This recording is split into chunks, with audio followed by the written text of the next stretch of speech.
Okay, this is section 7.2, similar figures, and I have this funky picture here. It's a plant that's self-similar. I can't think of the name of it, but I do believe you can eat it. It's like in the broccoli family, believe it or not. Looks really yummy, huh? Actually, it'd be pretty funky to try that out. Yeah, so that's a self-similar figure. We talked about congruent triangles or congruent polygons. We're going to be dealing with similar triangles and similar polygons. Oh, look at that. Oh, that's cute. They're similar animals. Okay? We're going to deal with similar figures, and similar figures have the same shape, but they might be different size. So you're looking at the same kind of shape, but the sizes are different. Now, it'd probably be good to write down this definition, and what I would underline, or if you just only wanted to put down a specific thing, I would say you must put down the corresponding angles are congruent if they're similar, and their corresponding sides are proportional. So if you have congruent triangles, all the angles, all the sides are congruent. We have 6 parts. Well, any polygon, all of your sides will be proportional, but your angles still have to be congruent. Okay, and then we have this lovely symbol. So if congruent had two marks like this, so I'm going to put over here, congruent was this kind of a symbol. Your similar only had one marking. Example 1, determine whether each pair of figures is similar and then justify your answer. Okay, so first things first. I would look at the angles first, make sure the angles are congruent.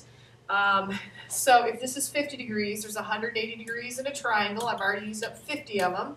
That's 130 degrees. This is isosceles triangle, which means this 130 has to be divided equally between these two, and so each one is going to be 65 degrees. I probably don't even have to do this much work because most of you recognized your angle there does not match. Okay, and if you go ahead and do your work, let's say you just don't recognize that, 180 minus 40 is 140, so that means this angle is 70 and this angle is 70. So right away, we do not have congruent angles, so therefore it is not going to be similar. So I'm going to say no, and the reason being your angles are not congruent. Example 2, determine whether each pair of figures is similar. So I have to find out, are all of the angles congruent? So 80 and 60 is 140, that leaves me 40 over here. This has to be 60, so far so good. All of my angles are congruent, but now I have to check to see if my sides are proportional. So I'm going to start with this side, 6 to 8, just because it's a nice, pretty number.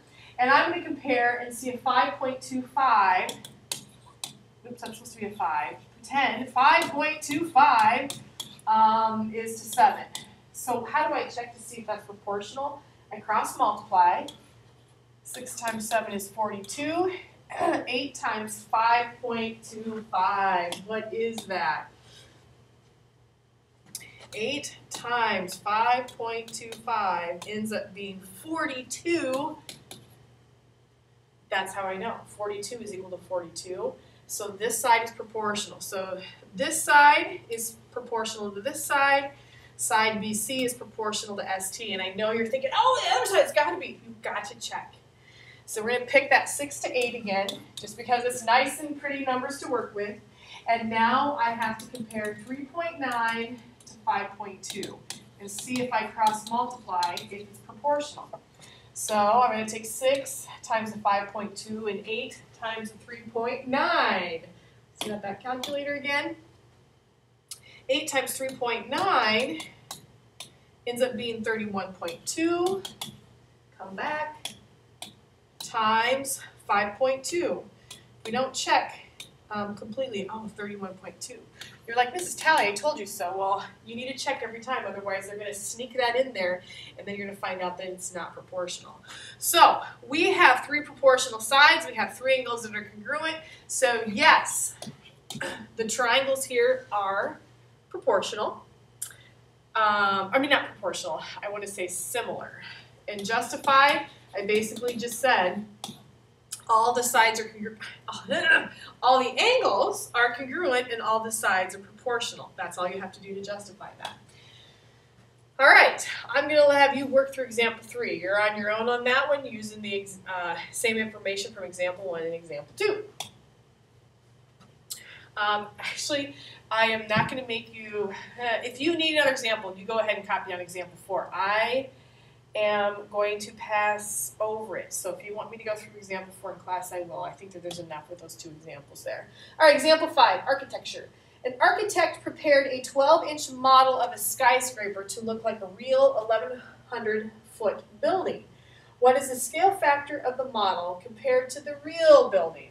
So we're comparing the model to the real building. The model is 12 inches, and the real building is 1,100 feet. Uh-oh. We can't compare inches to feet, especially when we're talking about a scale factor, which is kind of like a ratio there.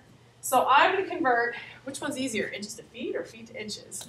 I think we all know that 12 inches is 1 foot. So 1 foot to 1,100 feet. So my scale factor, I'm just reducing that down to 1 over 1,100. And that's pretty much it. That's my scale factor. Example 6. The space shuttle is about 122 feet in length. The Science Club plans to make a model of the space shuttle with a length of 24 inches. What is the scale factor of the model compared to the real thing? So let's see. The model has a length of 24. The real thing is 122 feet.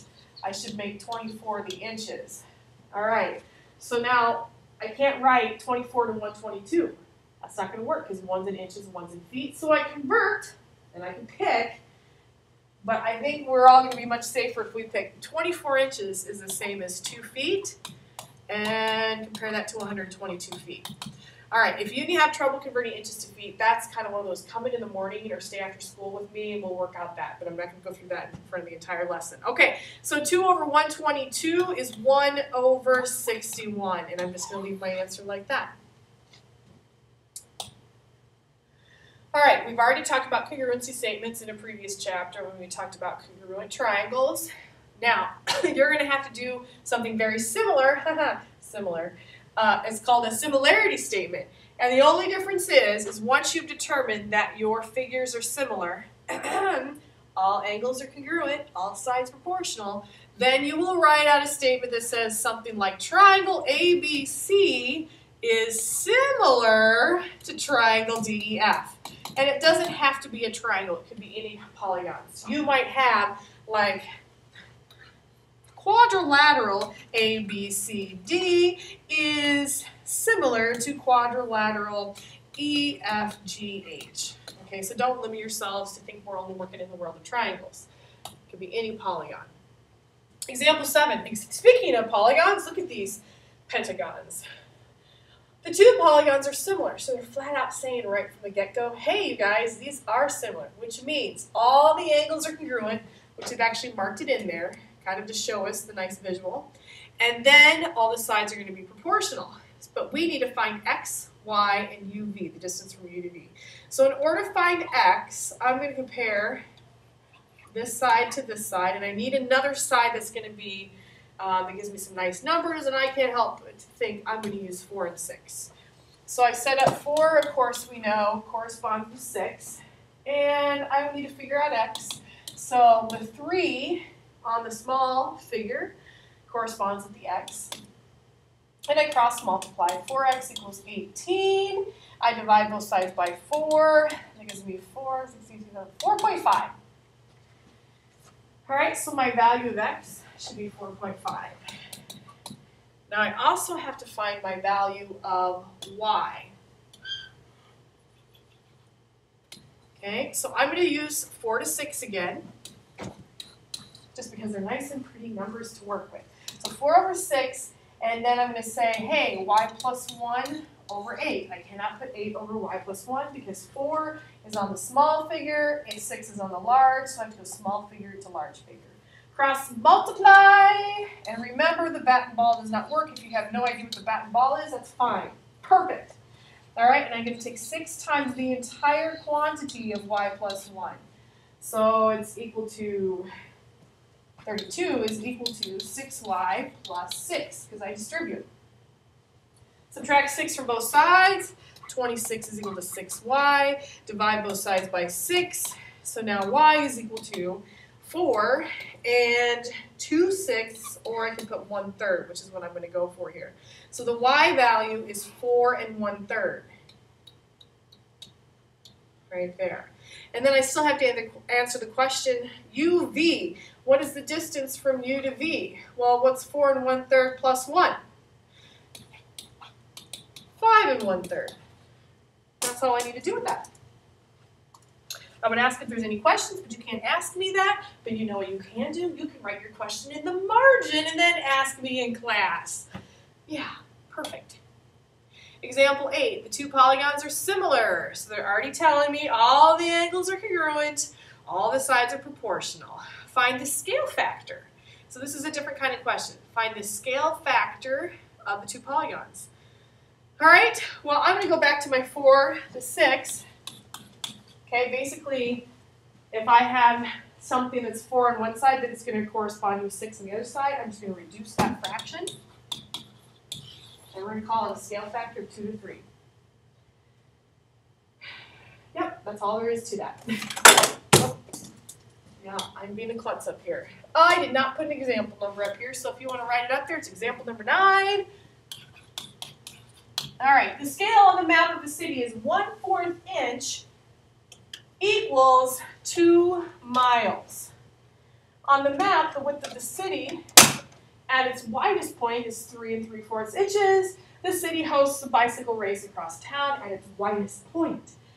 Tashwana bikes at 10 miles per hour. How long will it take her to complete the race? Okay, so first of all, I'm going to set up my proportion. 1/4 of an inch is equal to 2 miles. Okay, so I'm saying this is on the map, 2 miles in real life. But on the map, the widest point is 3 3/4 inches. So how much is that in real life? So I'm going map to real life, map to real life. Then I'm going to cross multiply. 1/4 x is equal to 2 times 3 3/4. I believe 2 times 3 3/4 is something like 7.5. Or you will probably write 7.5, won't ya? All right, and then I divide both sides by 1/4, which in my world is timesing times 4. If you do all the math in your calculator or not in the calculator, you should check to make sure your answer is 30. What did I solve for? That's the x value right here. Map to real life, map to real life. The real life distance at that widest point of the map is actually 30 miles. So basically it's a bike ride that's 30 miles long. She bikes at 10 miles an hour, Tashwana does. So here's what we got to do. We're going to use this good old formula. You've probably seen it before, if nothing else in science class, but you've probably seen it in math class too. Distance is equal to rate times time. So your distance is 30. The rate she's going is 10 miles an hour. And I want to know how long it's going to take her. T. So I divide both sides by 10. Oh, T is equal to 3. And that represents time, which is in hours. So it'll take Tashwana 3 hours to bike across the city. Okay? Those kids look similar, but they don't look congruent, do they?